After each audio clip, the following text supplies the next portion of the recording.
Home ground లో New Zealand పై clean sweep తర్వాత team India మంచి కంబ్యాక్ చేయాలని home test match series West Indies కి అగైనెస్ట్ గా తలపడింది. ఇక మన టీమిండియా ప్లేయింగ్ లెవెన్ అయితే ప్రివ్యూ వీడియోలో ఏ టీం అయితే ప్రెడిక్ట్ చేశామో ఆల్మోస్ట్ అదే టీం తో చిన్న మార్పుతో బరిలోకి దిగింది. అక్షర్ పటేల్ స్థానంలో కుల్దీప్ యాదవ్ ని తీసుకోవడం జరిగింది. డిస్క్రిప్షన్ లో India versus West Indies first match preview video link ఇవ్వడం జరిగింది. అది కూడా వెంటనే చూసేయండి. టాస్ గెలిచిన వెస్టిండీస్ బ్యాటింగ్ ఎంచుకుని బరిలోకి దిగింది. న్యూజిలాండ్ తో వైట్ వాష్ తర్వాత గెలిపే లక్ష్యంగా పెట్టుకుని బరిలోకి దిగిన team India first test match day 1 session by session కి సంబంధించిన పూర్తి వివరాలు తెలుసుకుందాం. అండ్ మోర్ ఓవర్ ప్రతి ఒక్కరు ఈ వీడియోకి లైక్ కొట్టండి. మీరు కొట్టే ప్రతి లైక్ వల్ల ఈ వీడియో ఎక్కువ మందికి రీచ్ అవుతుంది. మొదటి సెషన్ మొహమ్మద్ సిరాజ్ వేసిన 2వ ఓవర్ లోనే మొదటి వికెట్ అందించాడు టీమిండియాకి. మొదటి సెషన్ లో సిరాజ్ 3 వికెట్లు, బుమ్రా 1 వికెట్, కుల్దీప్ యాదవ్ 1 వికెట్లు తీసుకున్నారు. ఫైనల్లీ ఫస్ట్ సెషన్ లో వెస్టిండీస్ 5 వికెట్ల నష్టానికి 90 పరుగులు చేసింది. Mohammed Siraj West Indies batting unit ని మొదటి సెషన్ లోనే డిస్ట్రాయ్ చేసి పడేశాడు. వేసిన 7 ఓవర్లలో 3 మేడిన్ ఓవర్లు వేసి 19 పరుగులు ఇచ్చి 3 వికెట్లు పడగొట్టి పడేశాడు. ఇక చెప్పాలంటే వెస్టిండీస్ మొదటి సెషన్ ముగిసేసరికి హాఫ్ టీం వికెట్లు పడిపోయి ఎంతో కష్ట పరిస్థితిలో ఉంది. టీమిండియా మొదటి సెషన్ లో పట్టు బిగించి టాప్ లో ఉన్నారు. రెండవ సెషన్ లో వెస్టిండీస్ బ్యాటింగ్ కి శుభం కార్డు వేసింది మన టీమిండియా. పేస్ బౌలింగ్ తో బుమ్రా, సిరాజ్ లో మంచి బౌలింగ్ తో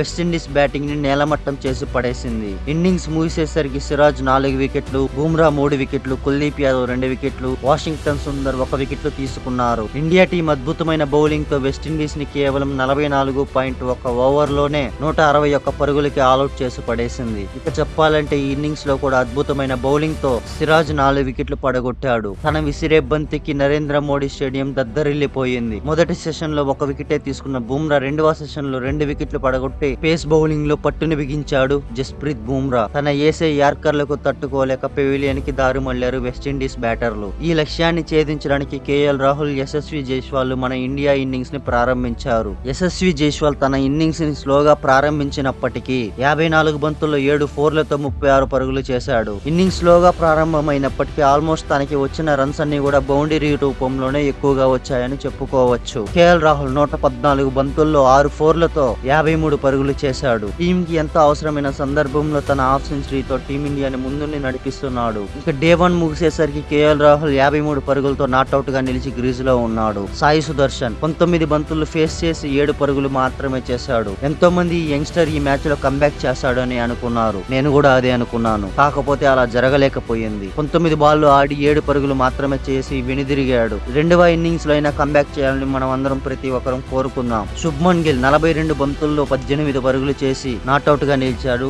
డే 1 లో. ఒకవైపు కెప్టెన్సీలో మరోవైపు బ్యాటింగ్ లో అద్భుతంగా రాణిస్తున్నాడని చెప్పుకోవచ్చు శుభ్మన్ గిల్. వెస్టిండీస్ కి అగైనెస్ట్ గా మన టీమిండియా మొదట బౌలింగ్ చేస్తే బౌలింగ్ చేంజెస్ కావచ్చు, ఫీల్డింగ్ సెటప్ కావచ్చు, ప్రతి ఒక్కటి కూడా ఆన్ ద ఫీల్డ్ లో చాలా అద్భుతంగా చేశాడని చెప్పొచ్చు. ఈ అద్భుతమైన కెప్టెన్సీతో పాటు ఇప్పుడు జరుగుతుంది బ్యాటింగ్ విధ్వంసం. 42 బంతుల్లో 18 పరుగులతో నాట్అవుట్ గా నిలిచి డే 1 ముగిసేసరికి 2 వికెట్ల నష్టానికి 121 పరుగులు చేసింది మన టీమిండియా. ఫైనల్లీ డే 1 లో అయితే మన టీమిండియా పూర్తి డామినెన్స్ తో ముందుందని చెప్పుకోవచ్చు. వెస్టిండీస్ ని 162 పరుగులు కాల్అౌట్ చేసి పడేసింది. ఇప్పుడు మన టీమిండియా 2 వికెట్ల నష్టానికి 121 పరుగులతో టాప్ లో ఉంది. ఇక ముందు మన టీమిండియాకి స్ట్రాంగ్ బ్యాటింగ్ లైనప్ కూడా ఉంది. ఈ చేజ్ ని అలాగే ముందుకు తీసుకెళ్తే మన టీమిండియా ఈ మ్యాచ్ లో మన టీమిండియా బౌలింగ్ అండ్ బ్యాటింగ్ ఎలా అనిపించిందో కామెంట్ చేసి ఈ టెస్ట్ సిరీస్ కి సంబంధించిన హైలైట్స్ అండ్ ప్రివ్యూ కోసం వెంటనే మన ఛానల్ సబ్స్క్రైబ్ చేసుకోండి. మరెన్నో వీడియోల కోసం పక్కనే ఉన్న గంటను గట్టిగా కొట్టండి. కానీ ఫోన్ స్క్రీన్ మాత్రం పగిలిపోకుండా చూసుకోండి. Thanks for watching the video.